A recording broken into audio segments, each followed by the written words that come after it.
Good morning to everyone. We'll start the session, but before starting this uh, accounting for assets, so where we have stopped, I just shared the document in the chat box. It's a corporate announcement made by LOLC, Lanka Oryx Leasing Company. In fact, there was another document issued by the same company on last Monday. On that day, I was teaching to another group, that is B3 and B4, about fair value accounting. So I hope that you have already learned fair value accounting, isn't it? Yes. So on that day, at that time, I did not, because this announcement had not been published. But I raised that question and asked the students to comment about the previous document. So that previous document contained only the information up to this level. This is what they disclosed. Do you see the document now?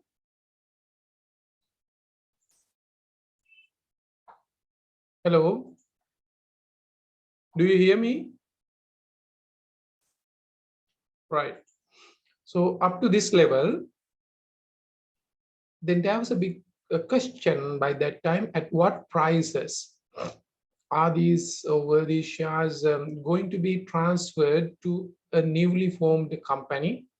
Because we were talking about a special transaction under fair value accounting. Remember, fair value accounting, we talk about assets and liabilities, only assets and liabilities. But under liabilities, it's not under liabilities because equity is not liability, but a specific additional item was discussed, that is none other than your own shares are transferred as to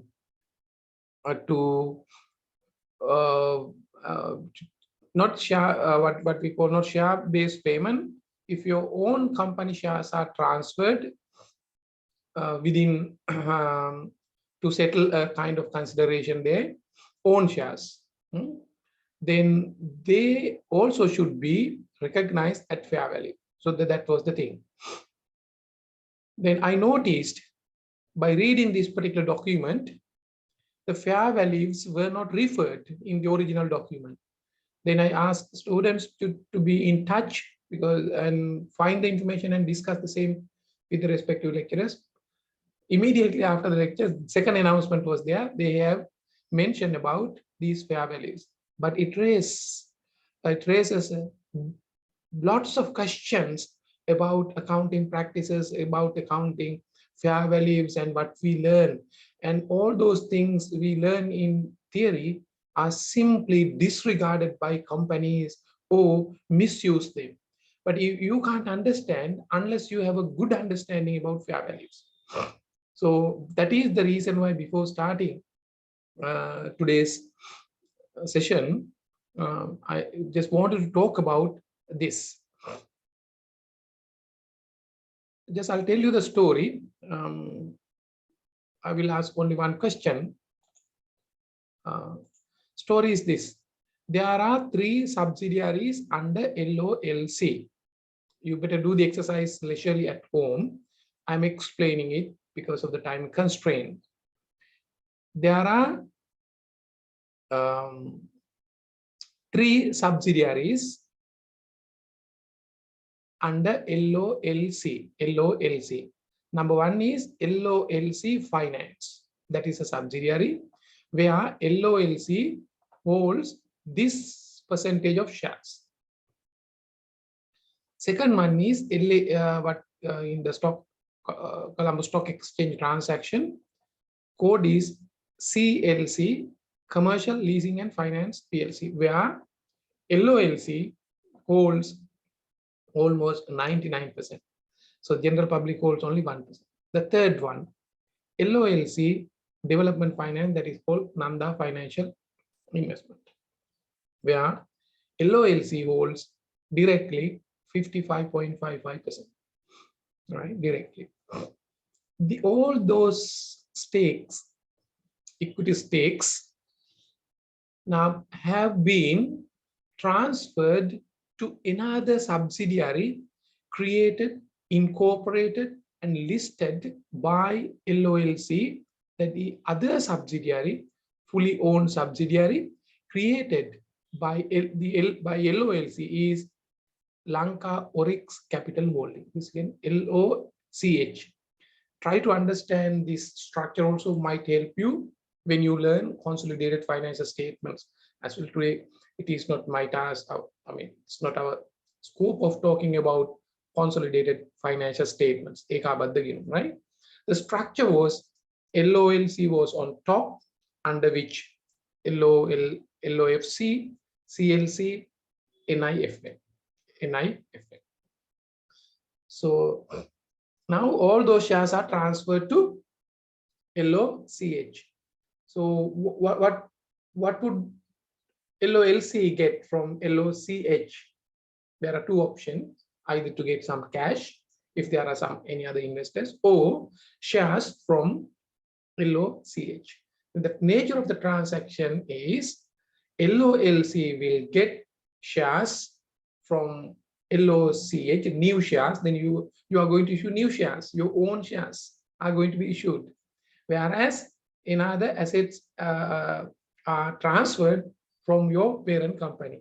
So whereas LOLC transferred all those shares, so millions of shares, to LOCH. At what prices? The first document did not mention any price. Then lots of transactions took place during the last couple of months, whereas share prices of all those three companies were highly inflated. Rather, we can categorically say that they were really manipulated. They were being manipulated, of course, even now. So for instance, price of CLC before a couple of months ago, just 3 rupees. Now, last week, it had gone up to 80. Just imagine, right? Under what circumstances that can happen. So what is the fair value? Because we talk about market price is a fair value. If we assume that the Colombo Stock Exchange is efficient or a fair market, efficient market, so stock exchange quoted price is a fair value. So therefore, that should be the fair value, because they have been buying at these prices. So when they announce the transfer, of course, they can't, or LOLC can't simply disregard and say that no, prices have been manipulated. That's not the fair value. They can't, because they are the people, they did it. But they just wanted to keep the prices very high in order to attract new investors. That could be one of the reasons. So that they happen to disclose, no, don't worry, we are going to transfer these prices. So these were the prices, market prices on that particular date, 17th November. Even though the net asset value was very low, 3 rupees, 4 rupees, something like the 37 something, 78, when it comes to Nanda Finance, 500.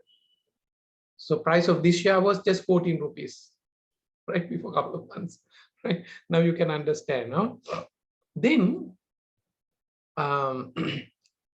what would be the consequence if LOLC transferred shares at a fair value, whereas new shares of LOHC are going to be transferred to LOLC? These transactions should have taken place at these prices, and at those prices, profits or gain should have been recognized. But if you read this document, you clearly understand that such a profit or loss has not been recognized, right? Claiming that there is no point of recognizing these things because we are within the same group. Then what is the use of using the concept of fair value? If the fair value is 578.37 and you are not going to recognize your transaction, at those fair values and going to recognize all those things at its book values. Book values are 3 rupees, 4 rupees, a small amount. So they were just given. You can check what the book value is. If you divide the investment, you need to go to LOLC financial statement. If the fair value is 78, book value is 4. If you are not going to recognize them at fair value, it will create huge secret reserve. Is it allowed in accounting? No, it's not. But unfortunately, these companies are doing those things. So these are something that you should learn. That is the biggest issue in this particular transaction. If you have learned and try to understand these kind of things, of course, you are learning accounting. And so that is a very good opportunity, an example for you to learn how accounting is being used, why accounting is so important. Okay, so think of it. Since I do not have much time, I do not take much time to explain. It's up to you. But you can learn, read, and if you have an additional question, you can ask from your lecturers, accounting lecturers, anyone, any lecturers would answer to your questions. So this is very interesting transaction. Now we will start from where we have stopped.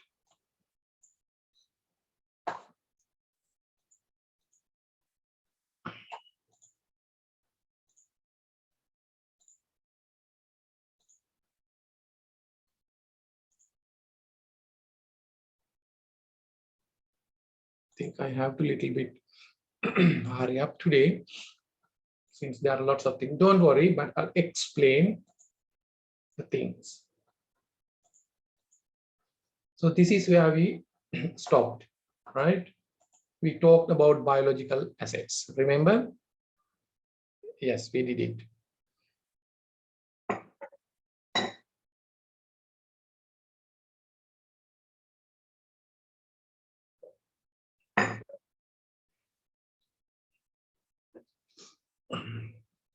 Sitting at the same place and like online lecturing has become real problem, right? It makes us ill easily. Right. So we stopped here. Intangible assets. Is that the place where we stopped?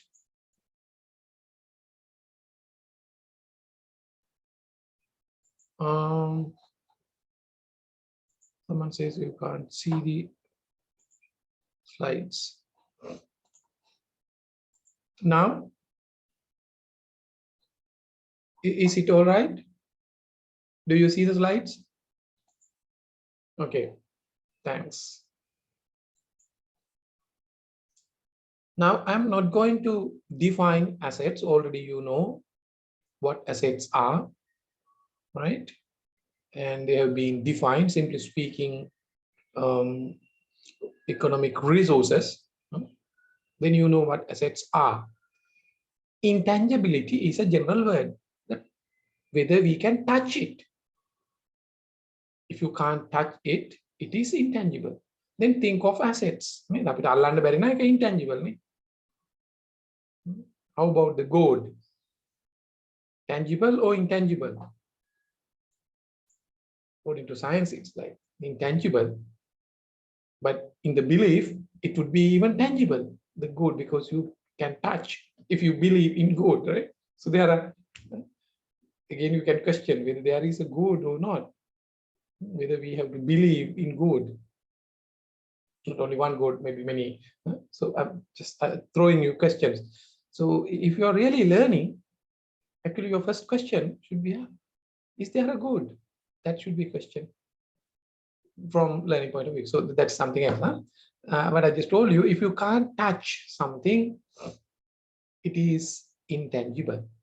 Then if you take all the assets, land, can you touch? Can you see? Yes. Buildings? Yes. Machineries? Yes. Inventories, yes. Debtors, can you touch or not? Debtors. What is your answer?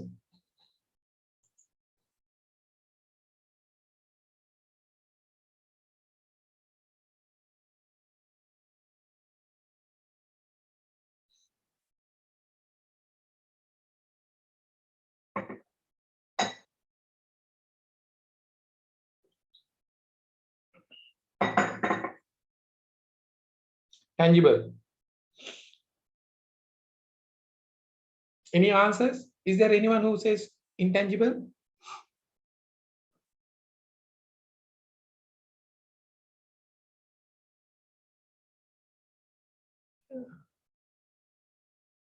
So do you want me to take a poll on this thing? Feel free to answer. Maybe at least few. Tangible. Okay, some says we cannot touch, but I just see many says tangible, tangible. Why? Tangible or intangible? Bit confusion, right?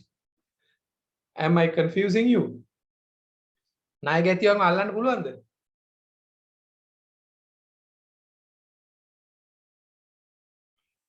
So you have been learning all those things from advanced level.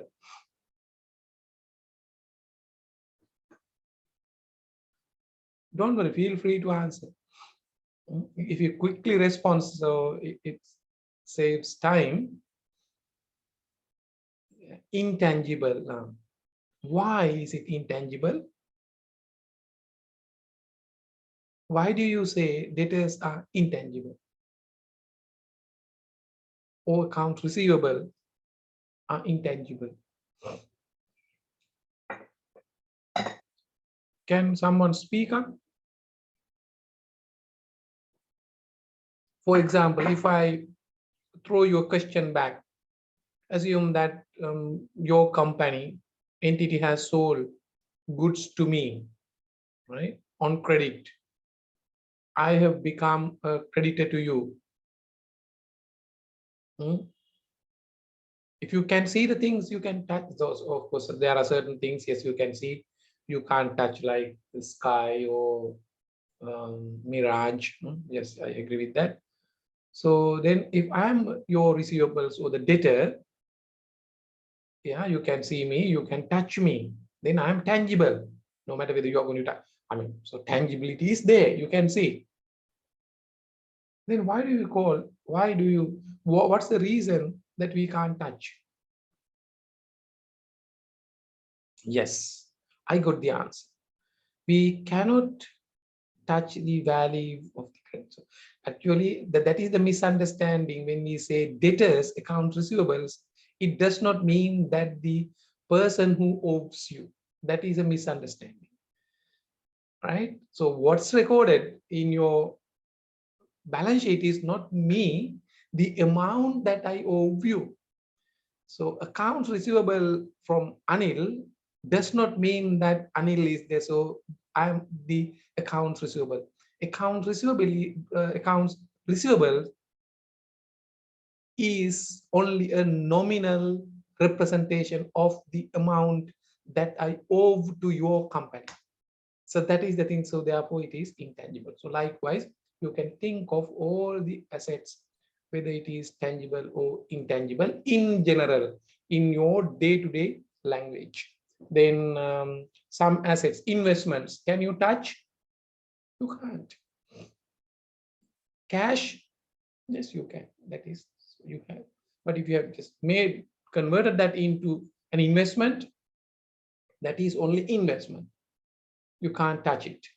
As long as you keep something in the form of cash, that is tangible.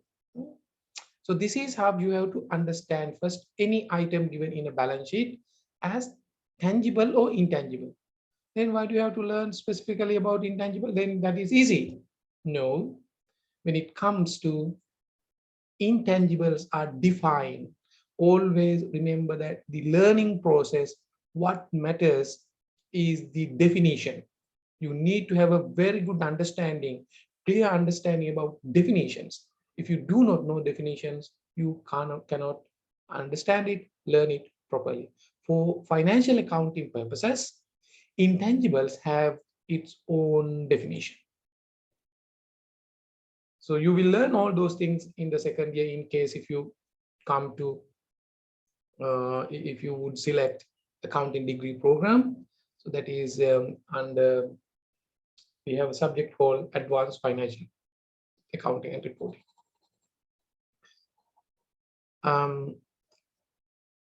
Two types of intangibles are described. One is an intangible that arises as a result of consolidation, that is goodwill. The other intangible assets, they have been defined in LKS 38. But I hope that you have a general idea. So your conclusion should be intangibles, of course, there cannot be, that nature should be there, physical substance is not there, but subject to definitions given in these. Then what are the other intangibles in that regard?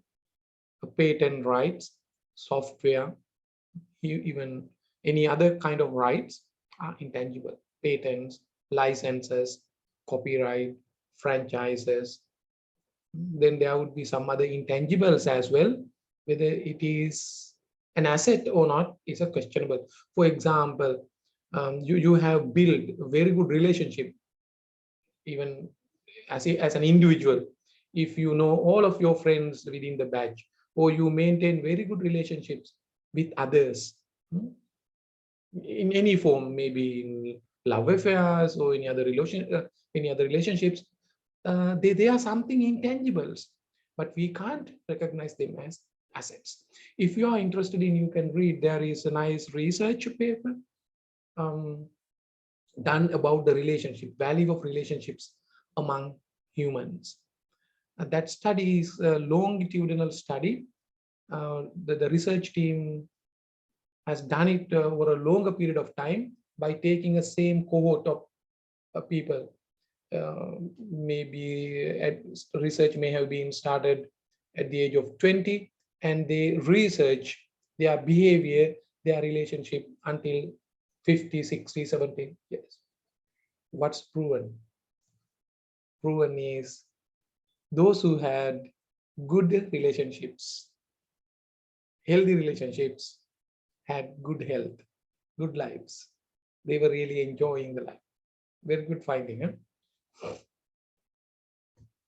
According to now, we'll move towards intangible assets, according to LK. So it's a definition. It says identifiable. So this identification is not recognition. Remember, again, we learn about recognition. Something, it goes in hand, like same with the same meaning, but not the same meaning. So the හඳුනා ගැනීමයි මෙතන හඳුනා ගැනීමයි කියන්නේ දැන් අපි සිංහලෙන් කියනකොට දෙකටම කියන්නේ හඳුනා ගැනීමනේ. Identifiability and recognition. සිංහල මම හිතන්නේ ස්ටෑන්ඩඩ් එක ගත්තොත් හරිය නැත්නම් අපි ඔය පරිවර්තන ගත්තාම තියෙන්නේ දෙකටම හඳුනා ගැනීම, but two different meaning. Here identifiability is the අන්නර හඳුනා ගැනීම, තව එකකින් තව එකක් වෙන් කරලා හඳුනා ගන්න පුළුවන් මේකට. මෙතන මේ identifiability තව එකකින් තව එකක් හඳුනා ගැනීම නෙමෙයි, කාගෙන්ද වෙන් කරලා හඳුනා ගන්න ඕනේ කියලා නිශ්චිතව කියනවා. Identifiability is from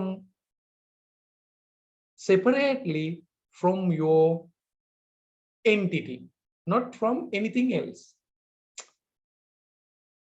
And goodwill කියන එක, can you identify?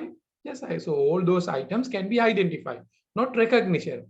Patent කිව්වම identify කරන්න. Software you can identify. License කීයද? Value එක කොච්චර කාලෙ. So you can identify. You can't touch it, but you can identify. Goodwill, okay, how much is it? This, how was it calculated? You can identify. But identifiability for the intangible purposes means whether we can identify them separately from your entity. When the entity exists, can you take it out? That is the identifiability. When the entity exists, can the buildings be sold separately? can the buildings be taken out separately? Then that is identifiable. I'll come to that later. Identifiable non-monetary asset. Again, you need to learn these things. Lots of confusions are there in accounting and lots of businesses. The meaning of non-monetary has a general meaning and has a meaning with standard. When we learn accounting, we need to refer to specific standards, right? Not the general meaning. Otherwise, it would lead to confusion. Remember, what are the items, or in other words, what would you record in your balance sheet? What kind of assets and liabilities? Assets and liabilities which can be measured in terms of what? You recognize assets and liabilities which can be recognized, sorry, which can be not recognized, which can be measured in terms of what? In terms of what? Money, monetary, in terms of money. So if I ask a question, if I conclude that all the items, so now since we talk about assets, forget about liabilities, all the assets shown in a balance sheet are monetary assets. If I make a statement, monetary assets, do you agree with that? Is that correct or not? Monetary means measured in terms of money.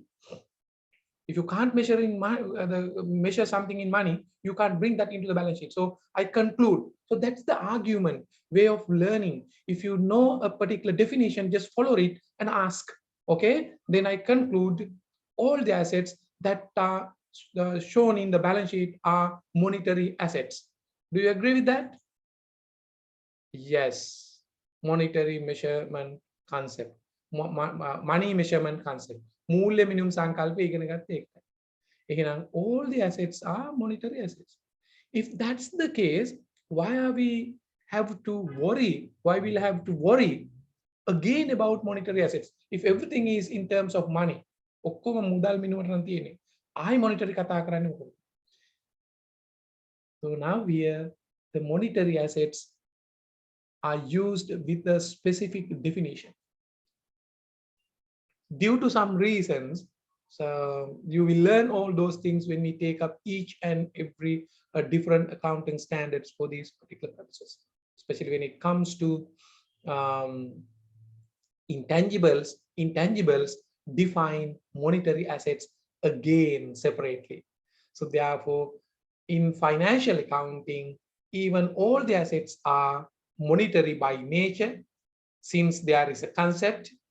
But when we use the term monetary, you can't claim that all are monetary assets. Monetary assets. Here it defines monetary assets are money held. Specifically, it says money. Right? It's monetary. It has a fixed value or something, whatever it is, but the value may change. For instance, even in the money, you can't say that the value is fixed. Of course, the face value is fixed. If you have 1,000 note of now 5,000, 1,000 has no meaning. Even 5,000 does not have any meaning or any value. So you have a 5,000 rupee note. What's the value? 5,000 rupees. Then you can buy goods and services up to a limit of 5,000 rupees. Okay, perfect. What happens over time? Value either in sorry, appreciates or depreciates. Normally it depreciates. Value is not sorry, fixed.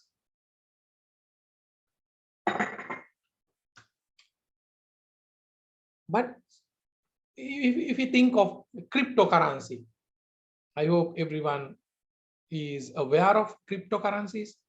Bitcoin, there are 4,200 odd cryptocurrencies which are traded.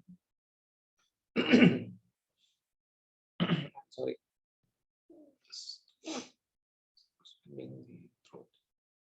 cryptocurrencies, value quickly fluctuates.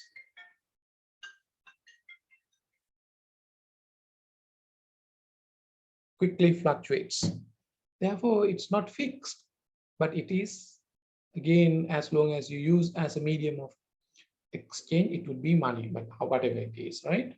So if you have, so that is monetary asset.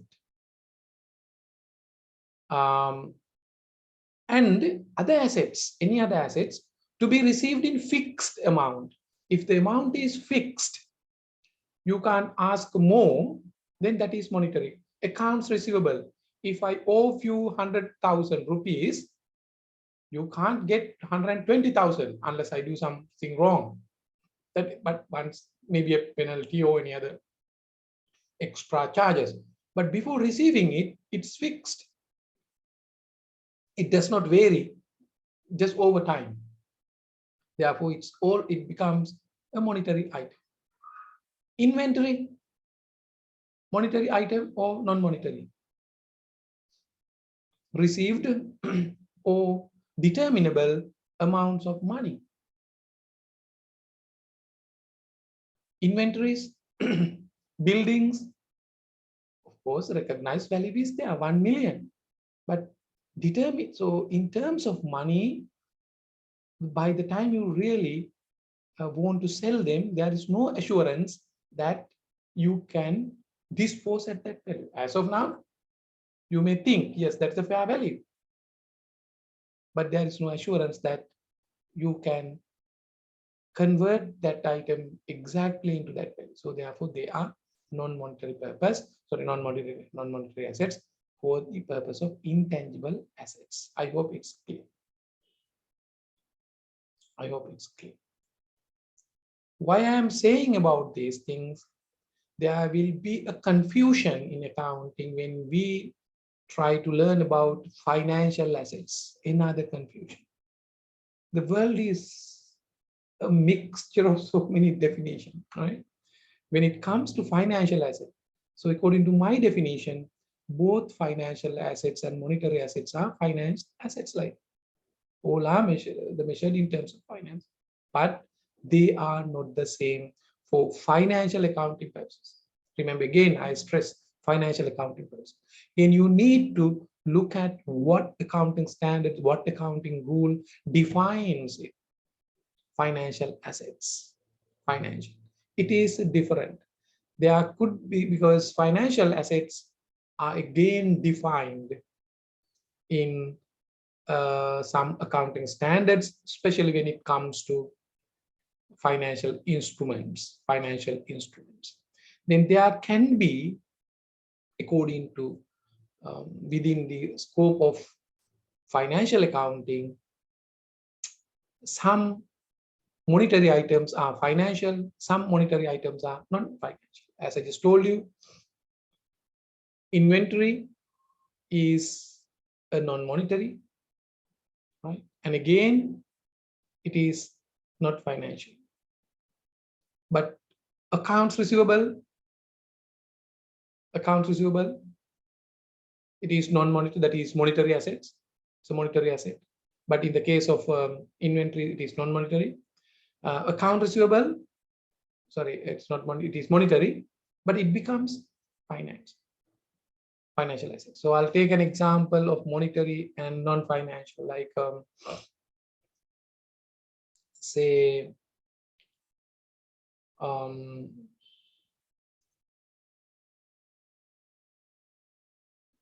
yeah,